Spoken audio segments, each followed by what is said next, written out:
সব কিছু প্রস্তুতি নিয়ে যায়, সর্বোচ্চ একদিন থাকবে। কত প্রস্তুতি!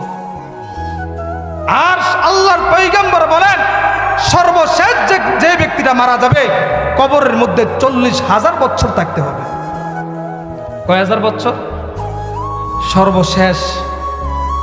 আপনি চিন্তা করে দেখেন তো, তারপরে আর কোনো ব্যক্তি মারা যাবে না, ওই ব্যক্তি 40,000 বছর থাকতে হবে কবরে।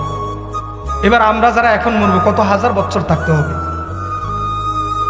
আল্লাহর পয়গম্বর বলেন হাসরের ময়দানে 50,000 বছর দাঁড়াই থাকতে হবে। কয় হাজার বছর? 50,000 বছর।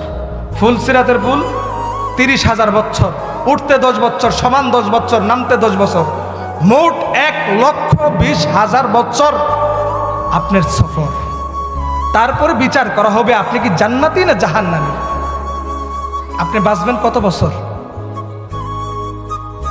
যারা যুবক ভাইয়েরা আছে কত বছর বাঁচবেন আমাকে বলতে পারবেন? এক্স্যাক্টলি টাইম কেউ বলতে পারবেন? 60 বছর 70 বছর হায়াতের জিন্দেগি নিয়ে দুনিয়ার জমিনে এমন ভাবে দেমাগ দেখাচ্ছি, এমন ভাবে চলাফেরা করতেছি, মনে হয় না যে আর মরব। অথচ আমার এত হাজার বছরের, লক্ষ বছরের সফর, ওই সফরের জন্য আমি কতটুকু প্রস্তুতি নিলাম? আমার প্রস্তুতি কতটুকু?